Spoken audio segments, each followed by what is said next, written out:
जगत जननी माँ दुर्गा की जादुई शक्तियों के बारे में कौन नहीं जानता। माँ दुर्गा चाहे तो पल भर में अपने भक्तों की सारी परेशानियां दूर कर देती हैं। आज हम आपको माँ दुर्गा की ऐसी ही चमत्कारिक शक्तियों को दिखाने जा रहे हैं। तो चलिए देखते हैं कहानी माँ दुर्गा की जादुई शक्तियाँ। रामकोला गांव में जसवंती अपने पति गिरीश के साथ रहती थी। जसवंती और गिरीश माँ दुर्गा के परम भक्त थे। उन दोनों के दिन की शुरुआत दुर्गा माँ की पूजा अर्चना से ही होती थी। अरे जसवंती, पूजा की तैयारी जल्दी करो। माता का प्रसाद कहाँ है? माता रानी की पूजा में तनिक भी देर नहीं होनी चाहिए। अभी लाई निक्कू के बाबा।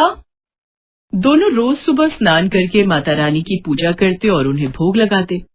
बैसाखी के सहारे एक पैर पर खड़ा होकर गिरीश माता रानी की आरती गाता तो जसवंती माता रानी को धूप और दीपक दिखाती।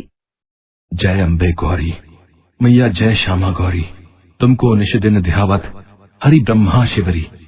जय अम्बे गौरी, मांग सिंदूर विराजत, टीको मृगमत को, उज्ज्वल से दो नैना, चंद्र बदन नीको। जय अम्बे गौरी।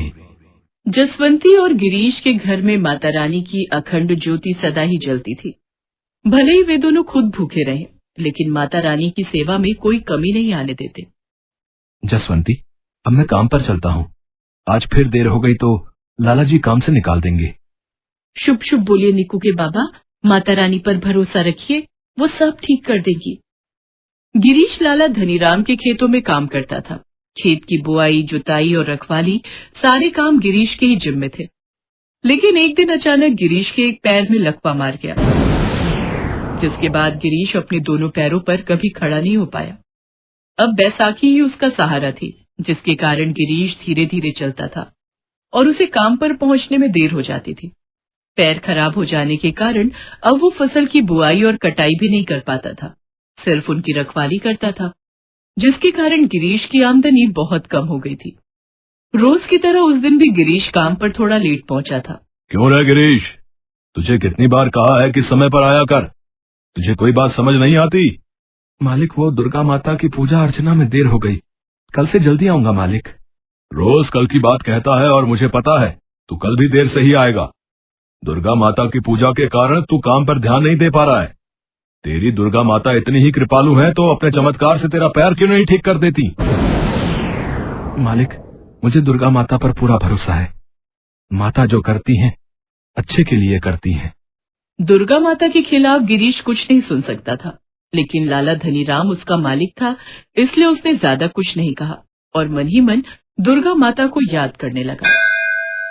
हे दुर्गा माता, लाला जी को क्षमा कर देना, उन्हें आपकी जादुई शक्तियों के बारे में कुछ भी नहीं पता। दिन भर खेत की रखवाली करके गिरीश शाम को घर पहुंचा। शाम को गिरीश और जसवंती ने दुर्गा माता की आरती की और भोजन करने बैठ गए। दोनों भोजन कर ही रहे थे कि पड़ोस के घर से बच्चे के रोने की आवाज आने लगी।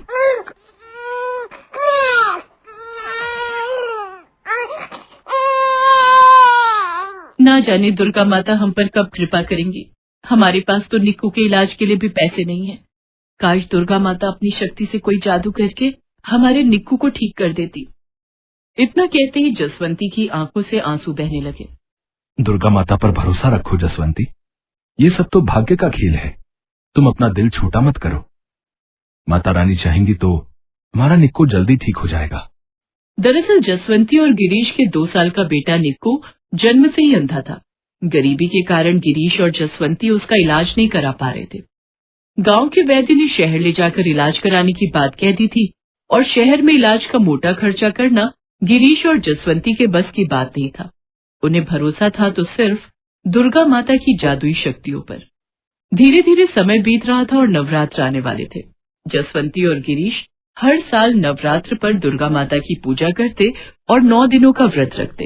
एक दिन, निक्कू के बाबा, नवरात्र आने वाले हैं, दुर्गा माता की पूजा अर्चना करने और भोग लगाने का सामान ले आना। जसवंती की बात सुनकर जब गिरीश ने अपनी जेब टटोली तो उसमें सिर्फ 50 रुपए पड़े थे। अब लेकिन मेरे पास तो सिर्फ 50 रुपए हैं। कोई बात नहीं, अगर दुर्गा माता को यही मंजूर है तो यही सही, हम कम पैसों में ही माता रानी की पूजा कर लेंगे। नवरात्र के पहले दिन गिरीश और जसवंती ने माता दुर्गा की पूजा की और उन्हें गाय के घी का भोग लगाया। जसवंती, 50 रुपए तो पहले दिन के भोग में ही खत्म हो गए। अब हम कल माता को पंचामृत का भोग कैसे लगाएंगे?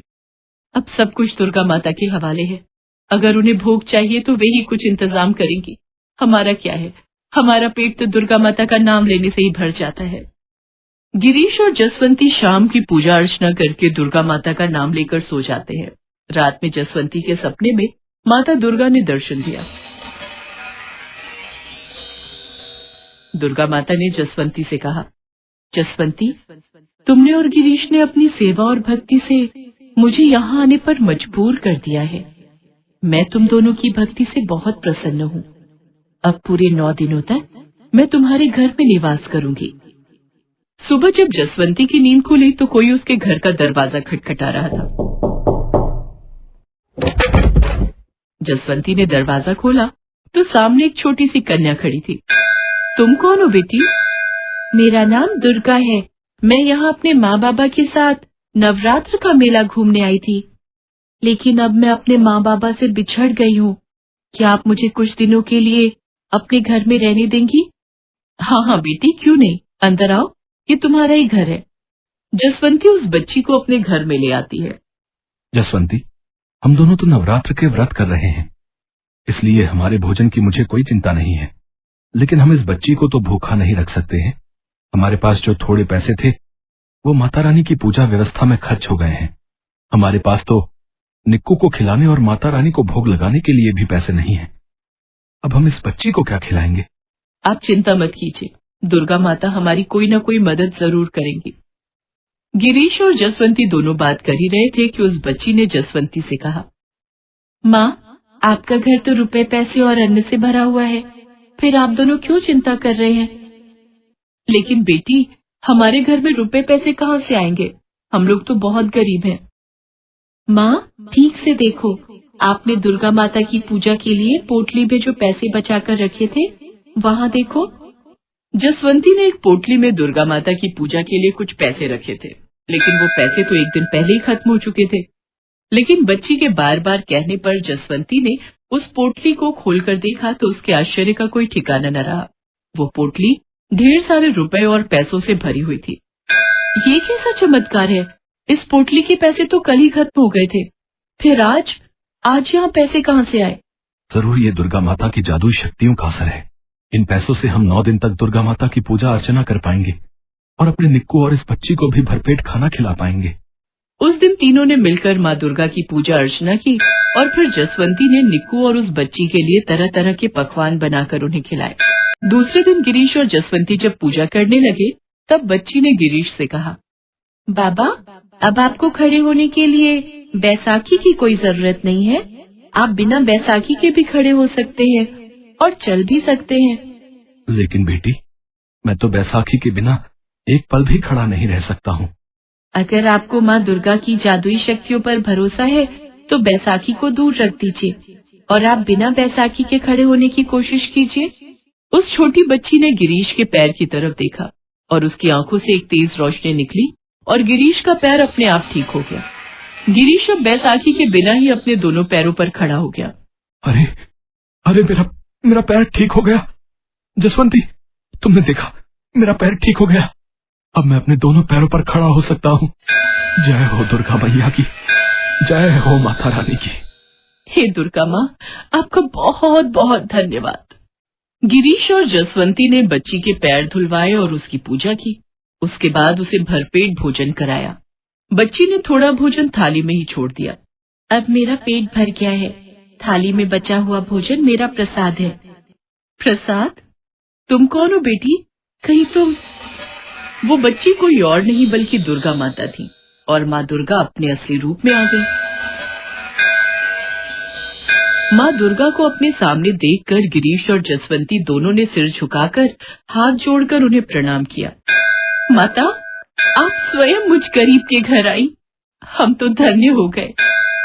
बेटी जसवंती, मैंने तुमसे कहा था कि 9 दिन तक मैं तुम्हारे घर में निवास करूंगी, लेकिन तुमने मुझे नहीं पहचाना। मैंने थाली में जो भोजन छोड़ा है उसे तुम प्रसाद के रूप में निक्कू को ग्रहण करवा देना। उस प्रसाद के चमत्कार से निक्कू की आंखों की रोशनी आ जाएगी और निक्कू देख सकेगा। 9 दिनों तक तुम दोनों ने मेरी प्रतिमा पर जो फूल चढ़ाए हैं, वे सभी फूल रुपए, पैसे और हीरे जवाहरात में बदल जाएंगे, जिससे तुम दोनों की गरीबी भी दूर हो जाएगी। इतना कहकर माता अंतर्ध्यान हो गई। जय हो माता रानी की, जय हो दुर्गा मैया की। जय दुर्गा माता, आपकी महिमा अपरंपार है माँ। जसवंती ने दुर्गा माता का प्रसाद निक्कू को खिलाया, जिसे खाते ही निक्कू की दोनों आंखों की रोशनी आ गई। निक्कू के बाबा, हमारा निक्कू अब देख सकता है। ये सब दुर्गा माता की जादुई शक्तियों के कारण हुआ है। हे दुर्गा माता, आपका बहुत बहुत धन्यवाद। हाँ जसवंती, दुर्गा माता अपने भक्तों के सारे दुख हर लेती हैं। दुर्गा मैया की जय हो। जसवंती और गिरीश की खुशी का तो कोई ठिकाना ही नहीं था। उन्होंने माता दुर्गा की प्रतिमा के पास जाकर देखा तो उस पर चढ़ाए गए फूल और अक्षत ढेर सारे रुपए, पैसे और हीरे जवाहरात में बदल गए थे, जिन्हें बेचकर गिरीश और जसवंती की गरीबी दूर हो गई थी। उन पैसों से गिरीश ने उनके रहने के लिए बड़ा सा घर बनवाया और घर के सामने दुर्गा माता की विशाल मंदिर का निर्माण करवाया। बाकी बचे पैसों से गिरीश ने अपने लिए एक व्यवसाय शुरू किया। गिरीश और जसवंती रोज दुर्गा माता की पूजा अर्चना करते और अब तो नन्हा निक्कू भी दुर्गा माता का भक्त बन गया था। जगत जननी माँ दुर्गा की जादुई शक्तियों के बारे में कौन नहीं जानता। माँ दुर्गा चाहे तो पल भर में अपने भक्तों की सारी परेशानियां दूर कर देती हैं। आज हम आपको माँ दुर्गा की ऐसी ही चमत्कारिक शक्तियों को दिखाने जा रहे हैं। तो चलिए देखते हैं कहानी माँ दुर्गा की जादुई शक्तियाँ। रामकोला गांव में जसवंती अपने पति गिरीश के साथ रहती थी। जसवंती और गिरीश माँ दुर्गा के परम भक्त थे। उन दोनों के दिन की शुरुआत दुर्गा माँ की पूजा अर्चना से ही होती थी। अरे जसवंती, पूजा की तैयारी जल्दी करो। माता का प्रसाद कहाँ है? माता रानी की पूजा में तनिक भी देर नहीं होनी चाहिए। अभी लाई निक्कू के बाबा। दोनों रोज सुबह स्नान करके माता रानी की पूजा करते और उन्हें भोग लगाते। बैसाखी के सहारे एक पैर पर खड़ा होकर गिरीश माता रानी की आरती गाता तो जसवंती माता रानी को धूप और दीपक दिखाती। जय अम्बे गौरी मैया, जय श्यामा गौरी, तुमको निषदिन ध्यावत हरि ब्रह्मा शिवरी। जय अम्बे गौरी, मांग सिंदूर विराजत, टीको मृगमद को, उज्ज्वल से दो नैना, चंद्र बदन नीको। जय अम्बे गौरी। जसवंती और गिरीश के घर में माता रानी की अखंड ज्योति सदा ही जलती थी। भले ही वे दोनों खुद भूखे रहे, लेकिन माता रानी की सेवा में कोई कमी नहीं आने देते। जसवंती, अब मैं काम पर चलता हूँ। आज फिर देर हो गई तो लाला जी काम से निकाल देंगे। शुभ शुभ बोलिए निक्कू के बाबा, माता रानी पर भरोसा रखिए, वो सब ठीक कर देगी। गिरीश लाला धनीराम के खेतों में काम करता था। खेत की बुआई, जुताई और रखवाली सारे काम गिरीश के ही जिम्मे थे। लेकिन एक दिन अचानक गिरीश के एक पैर में लकवा मार गया, जिसके बाद गिरीश अपने दोनों पैरों पर कभी खड़ा नहीं हो पाया। अब बैसाखी ही उसका सहारा थी, जिसके कारण गिरीश धीरे धीरे चलता था और उसे काम पर पहुंचने में देर हो जाती थी। पैर खराब हो जाने के कारण अब वो फसल की बुआई और कटाई भी नहीं कर पाता था, सिर्फ उनकी रखवाली करता था, जिसके कारण गिरीश की आमदनी बहुत कम हो गई थी। रोज की तरह उस दिन भी गिरीश काम पर थोड़ा लेट पहुंचा था। क्यों रे गिरीश, तुझे कितनी बार कहा है कि समय पर आया कर, तुझे कोई बात समझ नहीं आती? मालिक, वो दुर्गा माता की पूजा अर्चना में देर हो गई, कल से जल्दी आऊंगा मालिक। रोज कल की बात कहता है और मुझे पता है तू कल भी देर से ही आएगा। दुर्गा माता की पूजा के कारण तू काम पर ध्यान नहीं दे पा रहा है। तेरी दुर्गा माता इतनी ही कृपालु है तो अपने चमत्कार से तेरा पैर क्यों नहीं ठीक कर देती? मालिक, मुझे दुर्गा माता पर पूरा भरोसा है। माता जो करती हैं अच्छे के लिए करती हैं। दुर्गा माता के खिलाफ गिरीश कुछ नहीं सुन सकता था, लेकिन लाला धनीराम उसका मालिक था, इसलिए उसने ज्यादा कुछ नहीं कहा और मन ही मन दुर्गा माता को याद करने लगा। हे दुर्गा माता, लाला जी को क्षमा कर देना, उन्हें आपकी जादुई शक्तियों के बारे में कुछ भी नहीं पता। दिन भर खेत की रखवाली करके गिरीश शाम को घर पहुंचा। शाम को गिरीश और जसवंती ने दुर्गा माता की आरती की और भोजन करने बैठ गए। दोनों भोजन कर ही रहे थे कि पड़ोस के घर से बच्चे के रोने की आवाज आने लगी।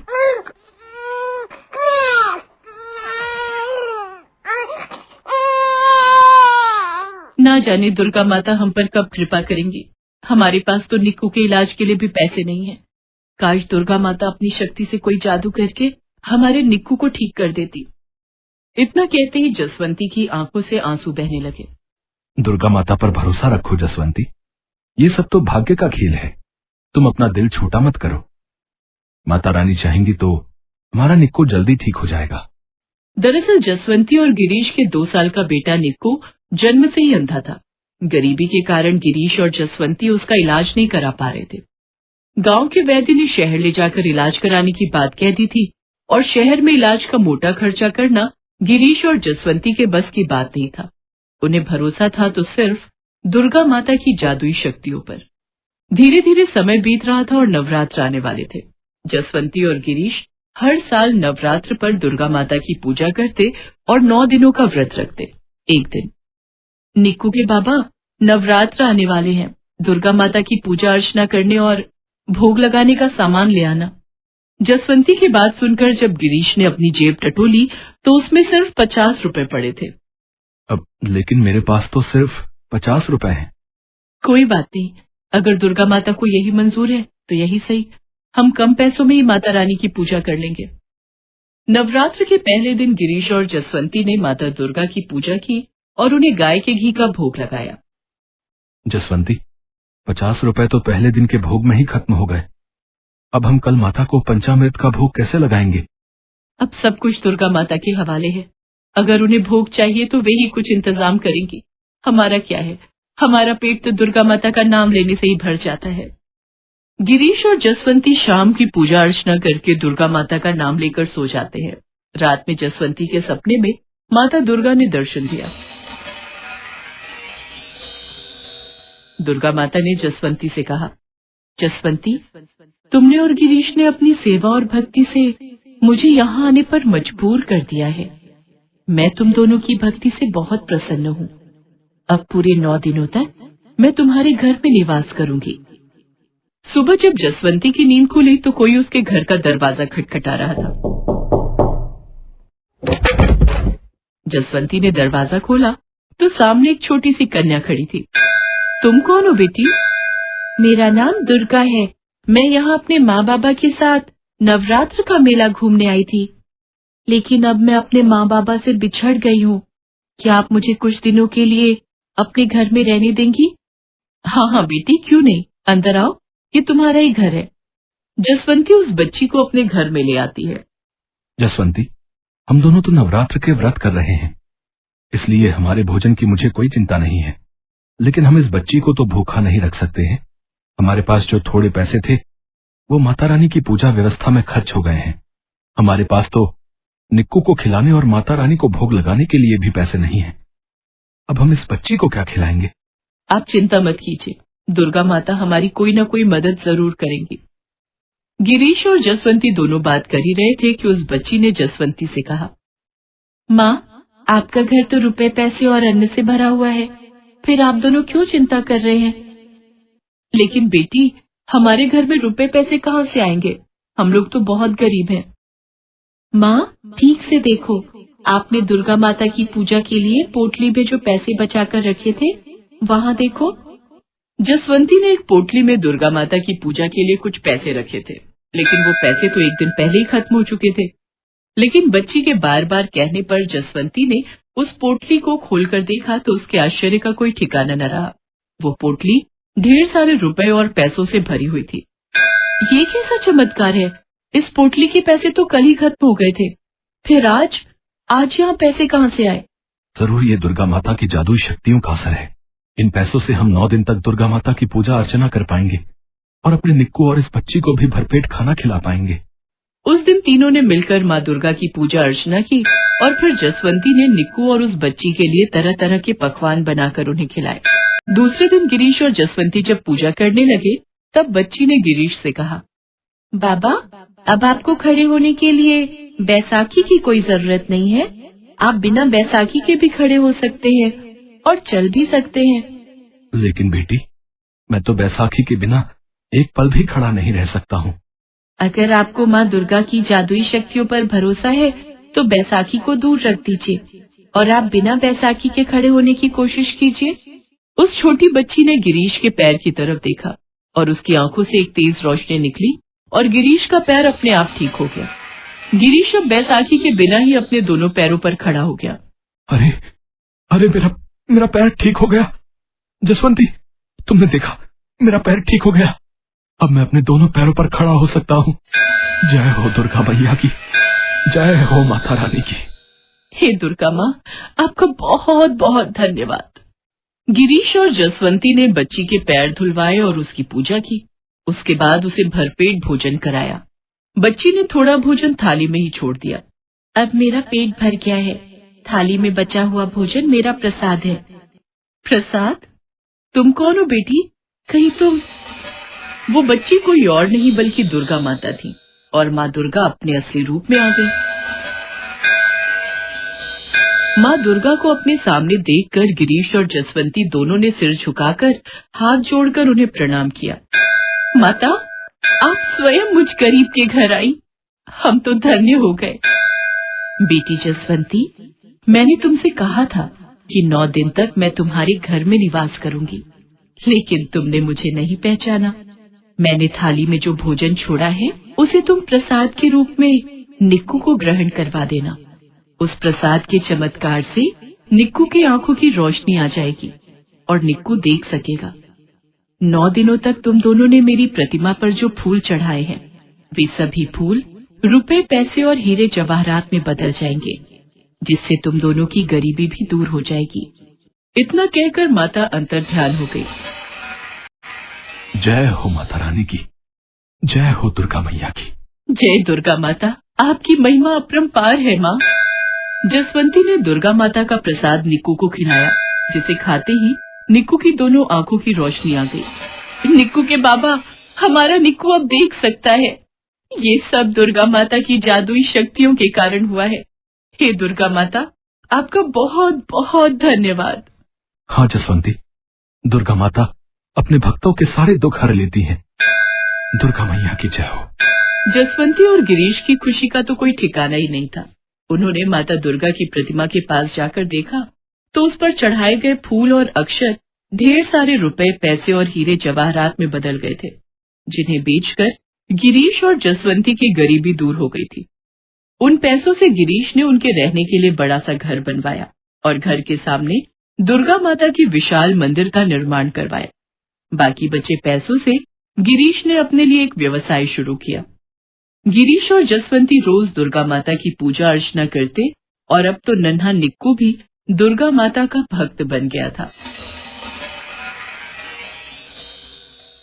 कोलकाता शहर के पास बसे एक गांव बैरकपुर में मोहनदास नाम का एक मूर्तिकार रहता था। मोहनदास हर साल दुर्गा पूजा के लिए माँ दुर्गा की मूर्तियां बनाया करता था। उसकी मूर्ति कला की सुंदरता की चर्चा पूरे कोलकाता शहर में होती थी। मोहनदास का काम बहुत प्रसिद्ध था और इस साल दुर्गा पूजा उत्सव पर उसे शहर के सबसे बड़े पंडाल के लिए माँ दुर्गा की विशाल मूर्ति बनाने का काम मिला था। उसे इसके लिए अच्छी रकम भी मिली थी, जिससे उसका परिवार आराम से नवरात्रि मना सके। मोहनदास बहुत खुश था। तुम जानते नहीं हो, मैं बहुत खुश हूँ। माँ दुर्गा ने मुझे बहुत बड़ा ऑर्डर दिलवा दिया। इस बार नवरात्रि बहुत धूमधाम से मनाएंगे। खूब अच्छे से दुर्गा पूजा आयोजन में भाग लेंगे। इस बार सब कुछ अच्छा होगा। माँ दुर्गा सब कुछ अच्छा करेंगी। मैं उनकी बहुत सुंदर मूर्ति तैयार करूंगा। माँ दुर्गा, बस आप मेरे साथ रहना, फिर सारे काम अपने आप होते चले जाएंगे। आपको खुश देखकर मैं भी बहुत खुश हूँ। माँ दुर्गा जानती हैं कि आप उनकी मूर्ति बनाने में कितनी मेहनत करते हो, इसलिए वो मेहनत का फल जरूर देंगी। जय माँ दुर्गा। मोहनदास पूरी लगन से माँ दुर्गा की विशाल मूर्ति बनाने की तैयारी करने लगा, लेकिन उसे इस बात का एहसास नहीं था कि उसकी सफलता से उसका चचेरा भाई रघु जलन महसूस कर रहा था। रघु भी एक मूर्तिकार था, लेकिन उसकी मूर्तियां मोहनदास जैसी सुंदर नहीं बनती थी। हर साल वो देखता था कि कैसे मोहनदास की मूर्तियां प्रशंसा पाती हैं और उसकी कदर कम होती है। इस बार रघु ने ठान लिया था कि वो मोहनदास की बनाई माँ दुर्गा की मूर्ति को बर्बाद कर देगा। तुम ऐसा क्या करने वाले हो? कुछ गलत मत करना, नहीं तो माँ दुर्गा नाराज हो जाएंगी। अरे कुछ नहीं होगा, वैसे भी माँ दुर्गा मेरी कौन सी सुनती है। हर साल तो दुर्गा माँ की मूर्ति की प्रशंसा उस मोहनदास के हिस्से में आ जाती है। मेरी मूर्तियों को तो कोई पूछता तक नहीं है। मैं जो कर रहा हूँ मुझे करने दे, बीच में मत बोल। बस ये बता नवरात्रि कब से है? ईर्ष्या के कारण रघु का दिमाग गलत दिशा में जाने लगा। उसने सोच लिया था कि वो मोहनदास का काम खराब कर देगा। हर साल मोहनदास को दुर्गा पूजा का ही इंतजार रहता था ताकि वो मूर्तियां बनाकर बेच सके और उसकी थोड़ी कमाई हो जाए। इस बार जब बड़ा ऑर्डर मिला तो मोहनदास की सारी चिंता दूर हो गई थी। वो माँ दुर्गा को बार बार धन्यवाद कह रहा था। मोहनदास ने खूब मेहनत के साथ माँ दुर्गा की विशाल मूर्ति बना दी। मूर्ति को पंडाल में ले जाने की तैयारी थी, पर नवरात्रि से ठीक एक दिन पहले रात के समय जब सभी सो रहे थे, रघु चुपचाप मोहनदास की कार्यशाला में घुस गया। अच्छा, तो ये मूर्ति बनाई है मोहनदास ने। अब देखता हूँ ये मूर्ति पंडाल में कैसे पहुँचती है। रघु ने माँ दुर्गा की मूर्ति को गोबर और मिट्टी से खराब कर दिया ताकि अगली सुबह जब मूर्ति पंडाल में जाने के लिए लाई जाए तो सबकी नजर में मोहनदास की बेइज्जती हो और उसका काम खराब हो जाए। रघु मूर्ति को खराब करके घर लौट आया। अगली सुबह जब पंडाल के कार्यकर्ता मूर्ति लेने पहुंचे तो मोहनदास उन्हें अपनी कार्यशाला में लेकर गया, पर सब लोग हैरान रह गए। मूर्ति वहां से गायब थी। क्या बात है मोहनदास, मूर्ति कहाँ है? तुम तो कह रहे थे तुमने मूर्ति कार्यशाला में रखी हुई है और मूर्ति तैयार है। मूर्ति तो यहीं रखी थी, माँ दुर्गा की मूर्ति तैयार थी। मुझे नहीं पता कि मूर्ति कहाँ गई। देखो मोहनदास, हमने तुम्हें एक बड़ी जिम्मेदारी सौंपी थी, हमें कुछ नहीं पता। आज दोपहर में दुर्गा पूजा का प्रारंभ है, हमें दोपहर तक मूर्ति किसी भी हालत में चाहिए, वरना तुम्हारे साथ सख्त कार्रवाई होगी। कार्यकर्ता धमकी देकर चले गए। मोहनदास घबरा गया। उसने हर जगह ढूंढा पर उसे मूर्ति कहीं भी दिखाई नहीं थी। मोहनदास की पत्नी भी ये सब सुनकर घबरा गई। दोनों मूर्ति को ढूंढने लगे। दोपहर होने वाली थी पर मूर्ति का कुछ पता नहीं था। जब मूर्ति गायब होने की बात रघु ने सुनी तो वह भी हैरान रह गया। क्या दुर्गा माता की मूर्ति गायब हो गई? पर कहाँ? पता नहीं रघु भाई, सुबह सोकर उठा तो देखा मूर्ति कार्यशाला में नहीं थी। तब से मूर्ति को ढूंढ रहा हूँ पर कहीं भी मूर्ति का पता नहीं चल रहा। कहीं मूर्ति को कोई चोर तो नहीं चुरा कर ले गया। हे माँ दुर्गा, मेरी मदद करो, कार्यकर्ता मेरे पीछे पड़ जाएंगे। मैंने उनसे मूर्ति बनाने के पैसे भी लिए हुए हैं। मूर्ति पंडाल में नहीं पहुंची तो कहीं ऐसा ना हो कि वो मुझे पुलिस के हवाले कर दे। मुझे तो बहुत डर लग रहा है। हे मैया, मेरी मदद करो, मुझे इस विपदा से बचाओ। ऐसा कैसे हो सकता है? मैंने तो मूर्ति खराब की थी, फिर मूर्ति गायब कैसे हो गई? मुझे क्या करना है? इसकी मूर्ति थी यही जाने। मैं तो चला दुर्गा पूजा का आनंद लेने। मोहनदास खूब रोता है। वो माँ दुर्गा से प्रार्थना करता है। कुछ देर बाद तक जब मूर्ति का पता नहीं चलता तब मोहनदास अपनी पत्नी के साथ पंडाल में कार्यकर्ताओं से क्षमा मांगने जाता है। पर पंडाल में दुर्गा पूजा का प्रारंभ देखकर मोहनदास थोड़ा अचंभित होता है। अरे मूर्तिकार ने कितनी सुंदर माँ दुर्गा की मूर्ति बनाई है भाई, सचमुच अद्भुत। बहुत मेहनत और लगन के साथ माँ दुर्गा की मूर्ति बनाई गई है। अरे भाई, मोहनदास की कलाकारी पूरे कोलकाता में मशहूर है भाई। वो बहुत सुंदर मूर्तियां बनाता है। इस बार दुर्गा पूजा के पंडाल में विशाल मूर्ति भी उसी ने बनाई है। अरे मोहनदास, आ गए तुम? कहाँ रह गए थे? तुमने मूर्ति भिजवा दी और खुद इतनी देर से आए हो। हम तो तुम्हारा कब से इंतजार कर रहे थे। तुमने मूर्ति बहुत सुंदर बनाई है। सचमुच ऐसा लग रहा है जैसे माँ दुर्गा का आशीर्वाद तुम्हें मिला है, तभी तुमने उनकी मूर्ति को इतना सुंदर बनाया है। क्या मूर्ति पंडाल में है? पर मूर्ति कौन लाया? तुमने ही तो भिजवाई है। हम सब जब तुम्हारे घर से वापस पंडाल में लौटे तो मूर्ति यहीं रखी थी। हमें लगा कि तुमने भिजवा दी होगी। उसके बाद हम पूजा कार्य में लग गए। मोहनदास के बराबर में खड़ा रघु भी सारी बातें सुन रहा था। उसे अपनी करनी पर बहुत पश्चाताप होता है। वह देखता है माँ दुर्गा की मूर्ति पर उसने जो गोबर और मिट्टी फेंकी थी उसका तो नामो निशान तक नहीं था। माँ दुर्गा की मूर्ति तो बहुत सुंदर प्रतीत हो रही है। रघु समझ जाता है कि ये सब माँ दुर्गा की लीला है, उनका चमत्कार है। रघु मोहनदास के पैरों में गिरकर क्षमा मांगता है। मेरे भाई, मेरे दोस्त, मुझसे बहुत बड़ी भूल हो गई। मुझे लगता है तुम्हारे ऊपर माँ दुर्गा की विशेष कृपा है।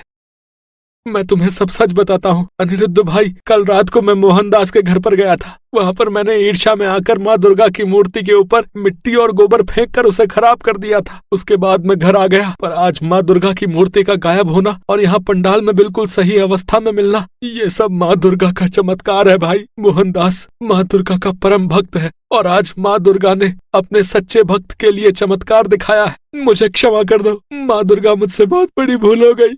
अब मैं कभी भी ईर्ष्या नहीं करूंगा, मुझे क्षमा कर दो। सब कुछ साफ हो गया था।